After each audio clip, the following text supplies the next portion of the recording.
আসসালামু আলাইকুম, welcome back to my channel. কেমন আছেন সবাই?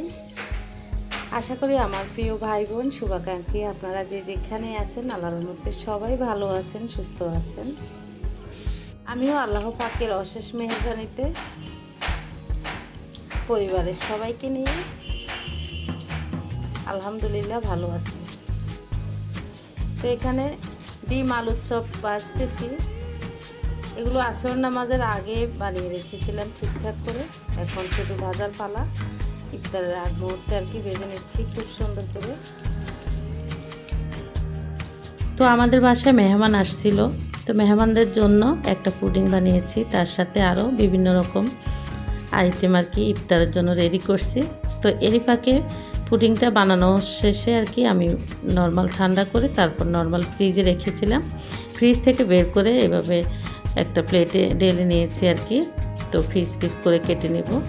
তো এখানে আমার 2-3 দিনের ভিডিও আমি একসাথে করে দিয়েছি। আসলে আমি এতটাই ব্যস্ত, ভিডিও যে আপলোড করব, ভিডিও করব সবার উদ্দেশ্যে আমার সেই সময়টুকু নেই। আর মনের দিক দিয়েও আমি বেশি একটা প্রস্তুত না আর কি ভিডিও করার জন্য। আমার হাজব্যান্ড যেহেতু অসুস্থ বাসায়, তো ওনাকে দেখার জন্য আর কি মেহমান আসছে। আমার ছেলের শ্বশুর বাড়ি থেকে ওনারা আসছে কয়েকজন আর কি। তো সবার জন্য একটু ইফতারের আয়োজন করছি, আমরা সবাই মিলে একসাথে ইফতার করব। আসলে যে কোনো সময় যে কোনো কথা যে কোনো কাজ নিয়ে বেশি আশাবাদী হতে নেই, আমি একটু প্রমাণ পেয়েছি। সব সময় আসলে মিলে না এই কথাগুলো, আবার কিছু সময় মিলে যায়।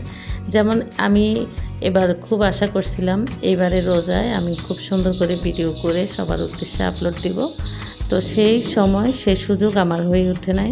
যেহেতু রমজানের আগে আমার হাজব্যান্ড অসুস্থ হয়ে গেছেন, উনি অ্যাক্সিডেন্ট করছিলেন বাড়িতে যাওয়ার পথে আর কি। তো সব কিছু মিলাই আমার মনের দিক দিয়ে আমি খুবই অস্বস্তিতে আছি। বাসায় অসুস্থ লোক থাকলে কেমন লাগে এটা যার আছে সেই বুঝে। বেশ অনেকগুলো রুটি পরোটা বানানো হয়েছে গরু মাংসের সাথে খাওয়ার জন্য আর কি ইফতারিতে। তো এই গরু মাংস রান্নাটা খুবই স্পেশালভাবে করা হয়েছে, সবাই খেয়ে খুব মজা পেয়েছিল। যাই হোক, সব কিছু মিলাইয়ে এইবারের রমজানের দিনগুলো আমার একটু অন্যভাবে কাটতেছে। যেহেতু আমার হাজব্যান্ড একদমই বাসায় বিছানায় শুয়ে থাকেন সারাক্ষণ, তো ওনাকে সময় দিতে আর কি আমরা প্রস্তুত। যে কোনো টাইমে যে কোনো সময় উনি ডাক দেন। আমরা তো অন্যান্য কাজে একটু ব্যস্ত থাকি, রান্নাবান্না, নামাজ কালাম পড়তে। তো উনি যেহেতু বিছানায় থাকেন সব সময়, একটু আর কি ওয়াশরুমে যেতে হয় যখন, তখনই নামেন বিছানা থেকে, তা না হলে একদম পুরোপুরি বিছানায় আর কি থাকতে হয় সারাক্ষণ।